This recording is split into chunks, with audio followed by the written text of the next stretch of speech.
We're talking to Jake, Crain, and Cone here on the Locked On Bulldogs podcast. Next.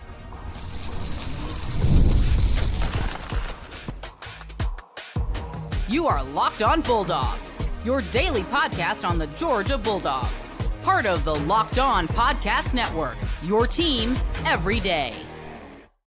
What is up, everybody? Welcome back to the Locked On Bulldogs podcast, part of the Locked On Podcast Network, your team every day. Today's episode brought to you by our friends over at 5 Hour Energy. More on them in a minute. As I mentioned, Jake Crain coming on the show today. Listen, if you're watching this, if you're listening to this, if you're consuming this content, then you're probably already following this guy. You're probably already reading his stuff. You're probably already familiar with his work. But Jake, so glad to have you on. How you doing today in the middle of college basketball season? Yeah, man. Well, first off, thank you guys for having me. Love going on as many Locked On shows as possible. You guys do a really good job. It's really buttoned up outfit. But man, I'm doing great. Look, I love college basketball too, and I love college baseball. I played baseball in college. Football's my first love, but I just happen to be better at the end of the day at baseball. But no, man, we're almost to March Madness. Georgia's good in basketball. Still last four buys. Hey, we're in. We're gonna make it, dude. 2 years in a row. Making the tournament 2 years in a row is like, as Georgia, that's as good as it gets. Me, as an Auburn guy, which I'm sure in the comments that'll get thrown around a couple times. It's fun to see it turn around the other way when it was just a doormat to really get to college football season. I'll be honest with you.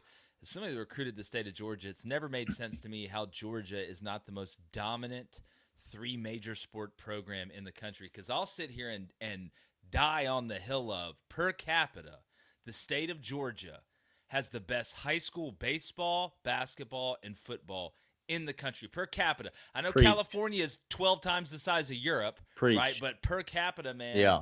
I mean, it's you could throw a rock and hit a 5-star in something from absolutely much anywhere in Georgia. Florida, Texas, California, dude, all can get in the back of the line. And like the Georgia's it. It's unbelievable. They pay the high school coaches. It's just I'm glad to see it kind of coming to fruition.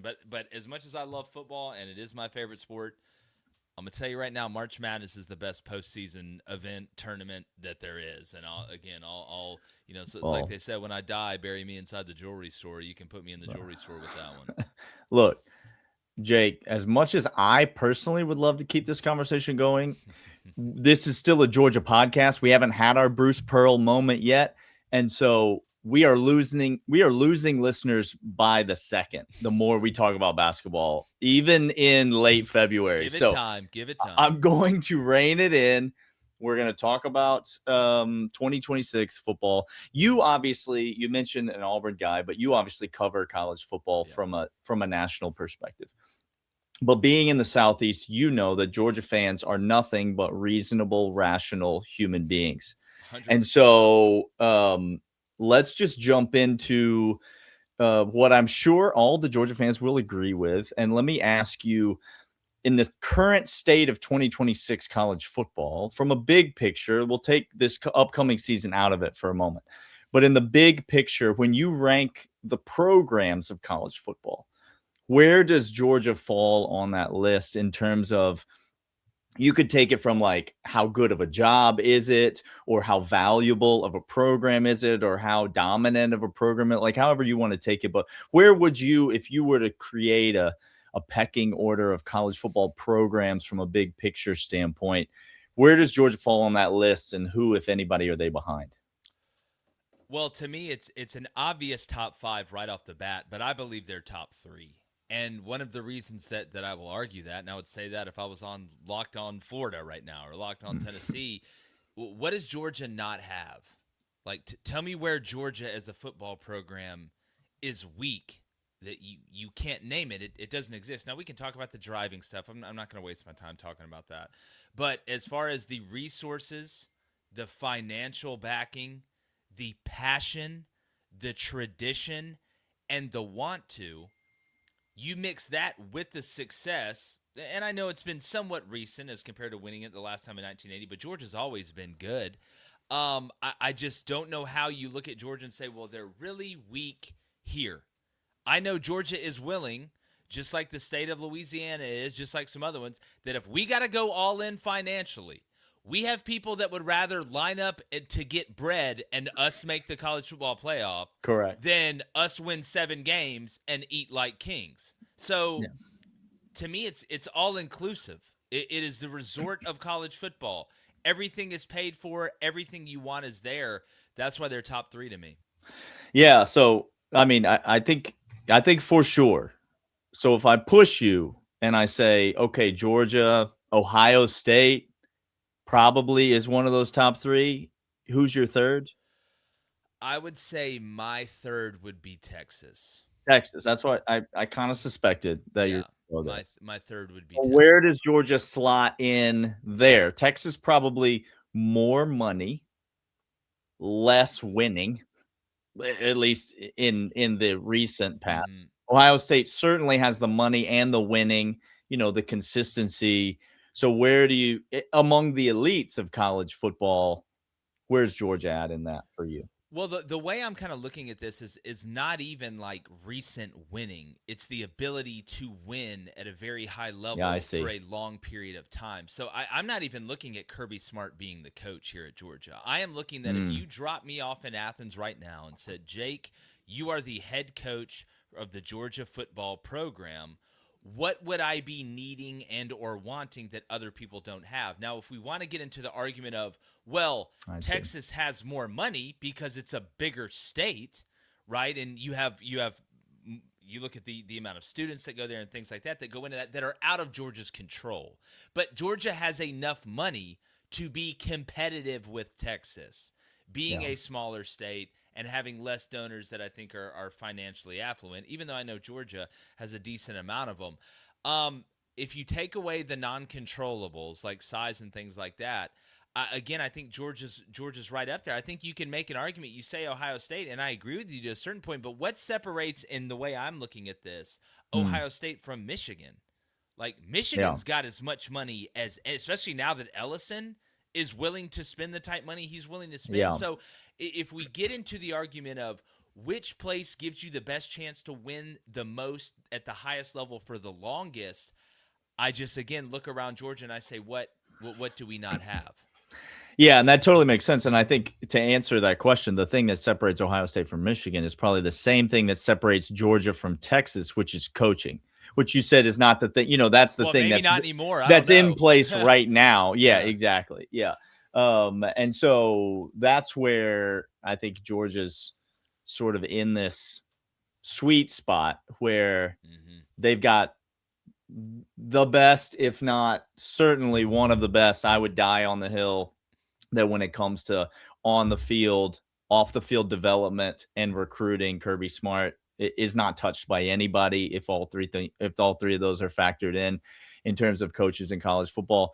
And so you pair that with the situation that you're describing, the environment that you're describing, and I think it's what makes Georgia right now, I mean, a place where other schools are saying they have to pay up to 3 times as much to get a player to leave Georgia, that they've got to be shelling out NIL money in multiples in order to get players to leave, because it's just such a good situation in Athens. Without a doubt. And look, as much as geography doesn't matter anymore for conferences, I mean, for the love of everything sacred, we have a team from Palo Alto, California that's in the Atlantic Coast in the Conference. ACC, you still have to get on a plane and leave mom and dad if you're going to go somewhere else. You still got to leave grandma, right? And grandpa if you're going to go play somewhere else. So you have a castle. You have one of the best, biggest castles that has the coolest stuff literally right in your backyard in your state. So if the tax that other schools have to pay on going to get a player that Georgia wants from Georgia, to your point, is going to be a lot more than some of the other states that they go into and try and find players. Now, I use the example of Texas. There's a ton of talent in the state of Texas. It's massive. Texas is going to get a lot of guys out of Texas as well. But what does Texas have? And I have a ton of respect for Brent Key. But what does Texas have to contend with that Georgia doesn't really? Kids aren't going to Georgia Tech over Georgia unless there's an anomalous situation or you just love science and math like that much. Which, again, Or you weren't offered by Georgia. Yeah, that's the exactly reason. right. Yeah, So right. like Texas has Texas A&M. Now they got Texas Tech, who, guess what? Cody Campbell's worth billions with a B, buddy. Yeah. And he's not only going to spend it on them, he's trying to save college football. So that sweet spot, I think, is the best way to put it, man. I think Georgia's in that sweet spot. Yeah. All right. I'm going to ask Jake about the 2026 season and where he sees Georgia stacking up in the SEC. Is it going to be 3 SEC titles in a row? Are they going to make it past the first round of the college football playoff? All of that and more coming up right after these. I'm Kalia Butler, host of Locked On Women's Basketball, and this is Mazda's Women's Basketball Snapshot, celebrating the work no highlight reel can ever capture.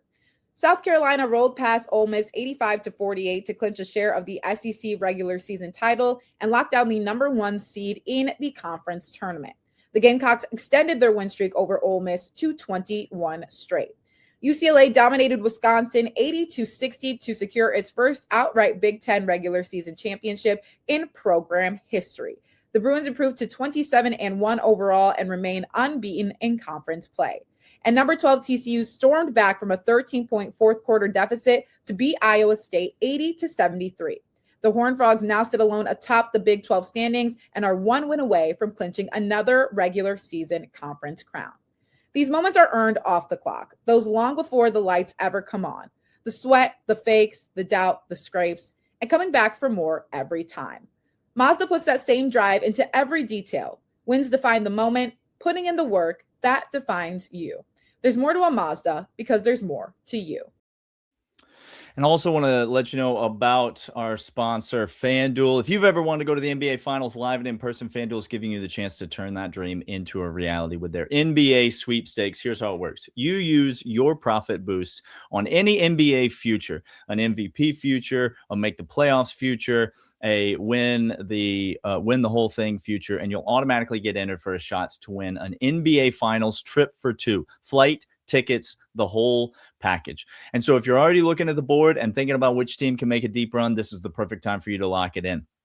It's the premium time to get in on an NBA future right now. And not only can you pick up some cash, but you could also get a trip for 2 to the NBA Finals. Visit FanDuel.com to get started. Use your profit boost on any NBA future and get entered to win your chance to get a trip to the NBA Finals. Play your game with FanDuel, the official sports betting partner of the NBA. All right, we are back with Jake Crain. Talked about big picture college football and where Georgia stacks up, but college football is it's a year at a time type of endeavor, especially these days. You look at programs like Indiana just coming out of nowhere with one hire, and all of a sudden the entire trajectory of the program changes. The NIL, the transfer portal, Ole Miss, LSU. These are, examples of how quickly things can change in college football. Nothing has really changed for Georgia in recent history in college football. Obviously, the 2 titles in 21 and 22.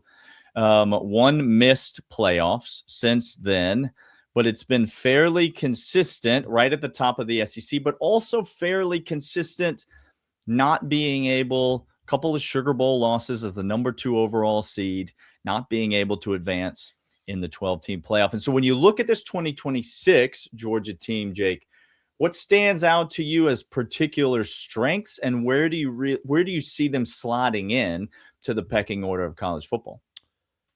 Well, I mean, with Kirby there, there's one thing you can always count on that's going to be a strength. You're going to be super athletic and physical. It's like, every time my wife makes a casserole, I know it's going to bang. I mean, I know they're going to be, big enough. They're going to be strong enough. They're going to be pretty deep.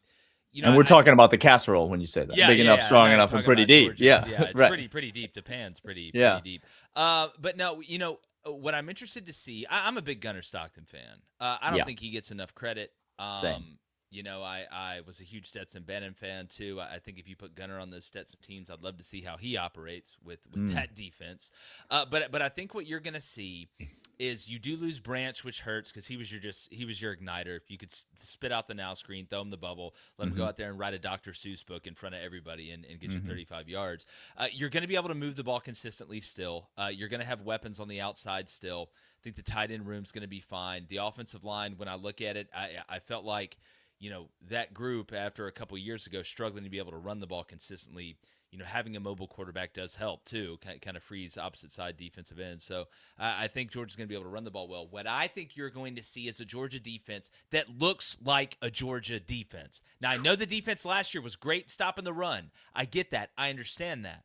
But what makes Georgia to me still to this day, when I think about Georgia, the thing that puts the fear in me is that they have the most versatile defense that you can go up against. They can rush the passer from the exterior and the interior. They can blow up the run game, whether it's gap scheme, whether it's zone scheme, whether you got a dual threat quarterback, whether you got a pro-style quarterback, it doesn't matter. And by doing that, they're able to keep you off balance offensively, therefore giving them advantage throughout the game. Because the way this typically works is most offensive coordinators obviously want to dictate the tempo. They want to set you up for plays later in the game. But when I don't know what you're doing and you're consistently beating me at the point of the attack, I can't set things up for later in the game. So I expect this Georgia defense to, from a top to bottom standpoint, look more like the Georgia defenses that we're used to seeing. But again, I believe in Gunnar Stockton. I think Georgia's going to be right back in the college football playoff next year. And I think you're actually going to see a more balanced team overall than what we've seen in the past couple seasons. Yeah, that's right in line with what Clint and I have been saying, and it's early yet. We're going to go through spring practice. We get a better look at this team, all those things. But early on, this team has the feel of maybe getting back to. I think the running back room is honestly the strength of the offense. The offensive line that you mentioned, I think, is continuing to grow. And I mean, guys like Juan Gaston and Dontrell Glover, true freshmen last year that were absolutely dominant against the SEC on the offensive line. I think the offensive line continues to grow, and you're going to see more of a ball control, run heavy offense because you lack maybe the explosive playmakers on the outside with Branch.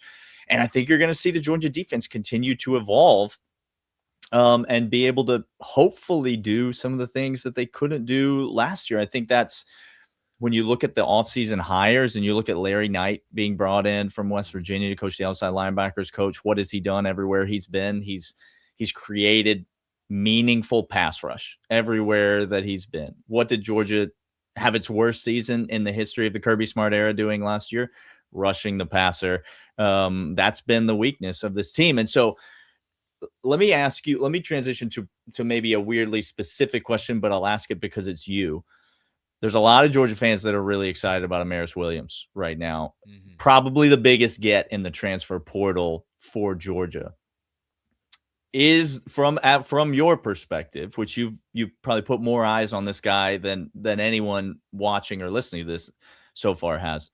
What from your perspective, is that excitement warranted from a Georgia fan? Is this a guy that could turn the pass rush around from a athleticism, pure talent perspective, which is something that Georgia's honestly lacked, that elite edge rusher over the last several seasons? I think it's cost this defense.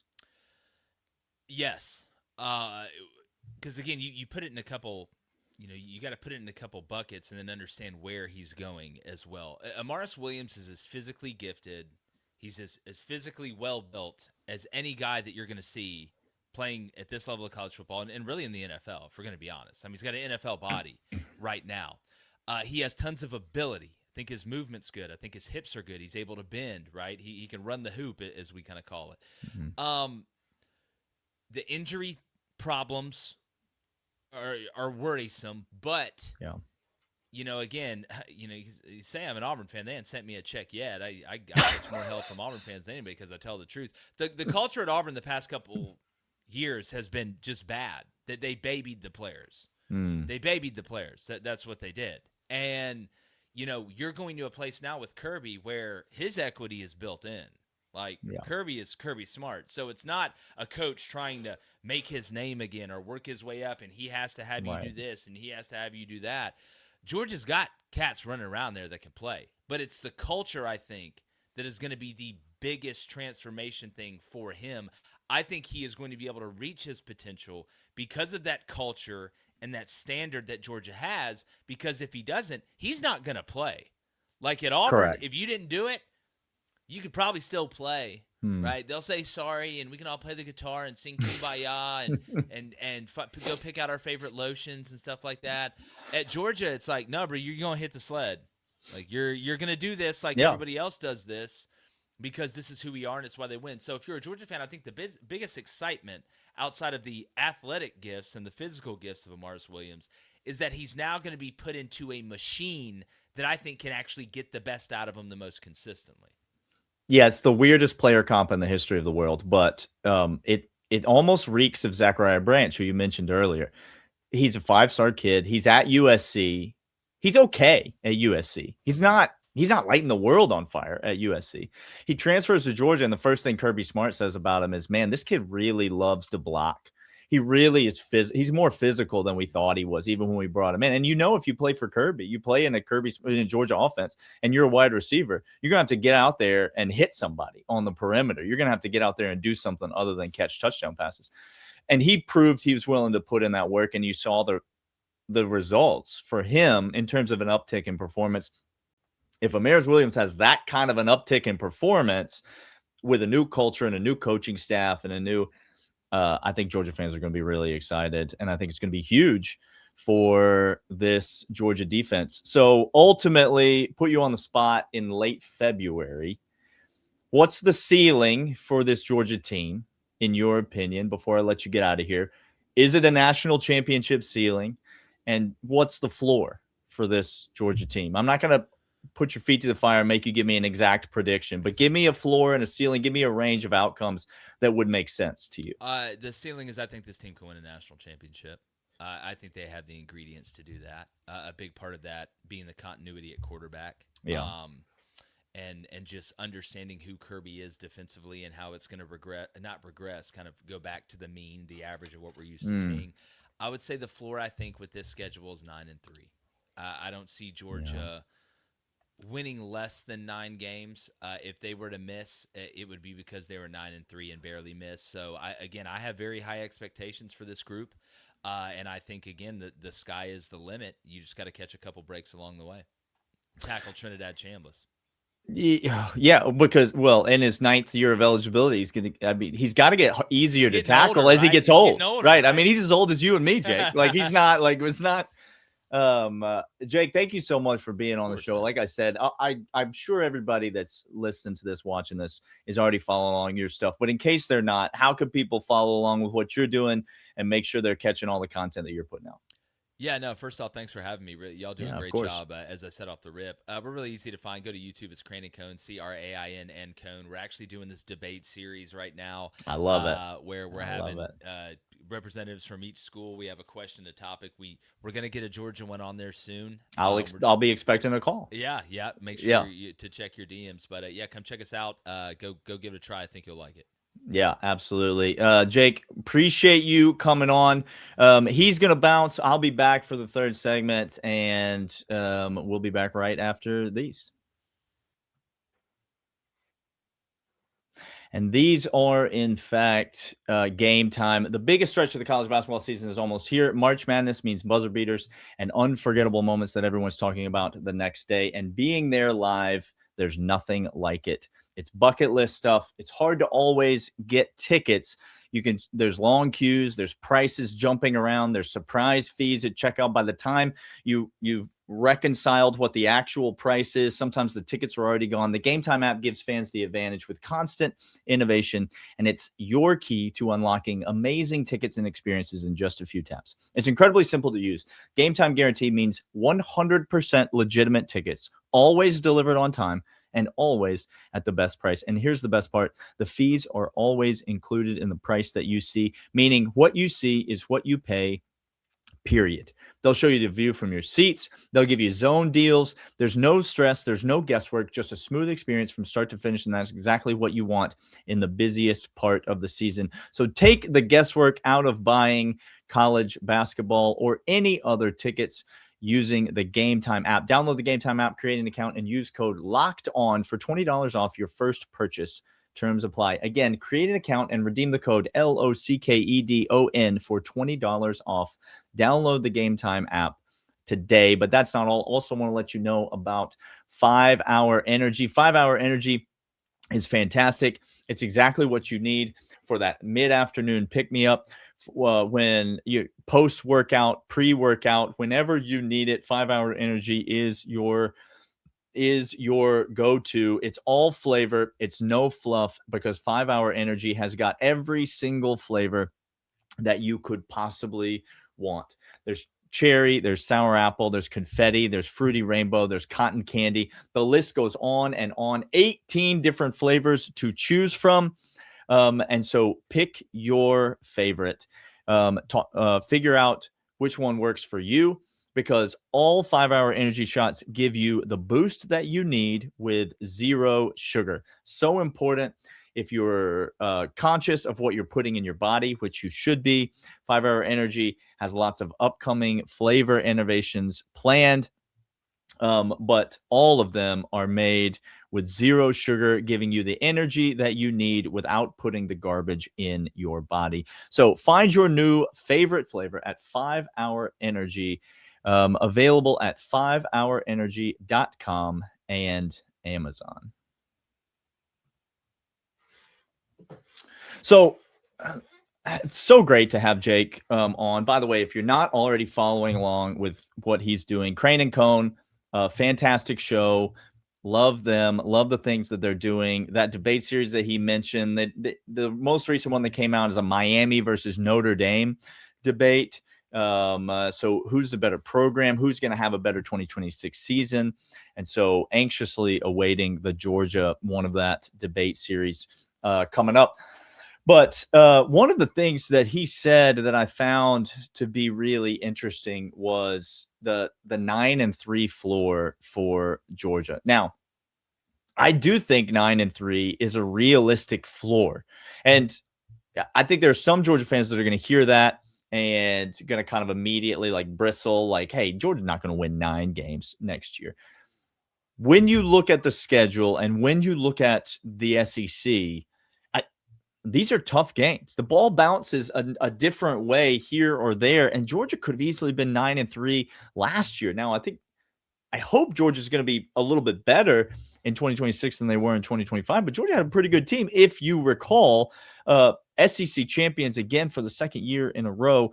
I do think that's, in today's college football, I think you have to be prepared that is a potential reality going 9-3, but a national championship ceiling. And I think it all does, not to oversimplify it, but I think it all is going to come down to how that defense can perform and the quality of the pass rush specifically. It's why I wanted to ask about Amaris Williams. I thought, if you're a Georgia fan and you're looking for a reason to be optimistic, I mean, this is a guy that's tuned in to Auburn football. And he's watching this guy, Amaris Williams, who, again, you look at the numbers at Auburn and you might be unimpressed. You might find yourself tempted to say, well, I don't know if this guy's got what it takes. He's a former 5-star, but he hasn't really done anything at Auburn.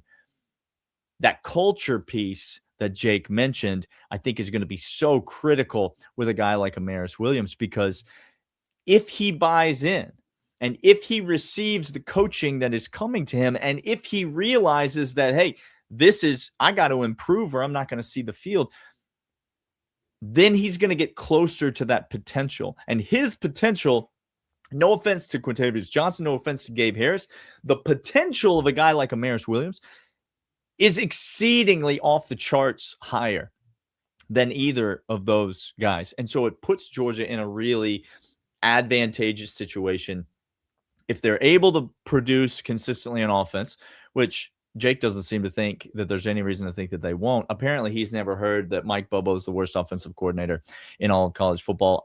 I forgot to remind him about that. The next time he's on, you have my word, guys, I will remind him that Mike Bobo is terrible and Georgia's offense has never done anything. But he doesn't seem to think there's any reason to believe that they won't be productive again in 2026. And if they continue their productivity, Georgia adds a bit of a pass rush because of guys like Larry Knight and Amaris Williams, then all of a sudden, I think this Georgia team could be real scary. Like real scary, national championship vintage Kirby Smart scary. That's exciting news for Georgia fans. Hey, thanks for being here. We will be back again tomorrow with more on this Georgia Bulldogs football team coming up for the 2026 season, and hope to see you guys then.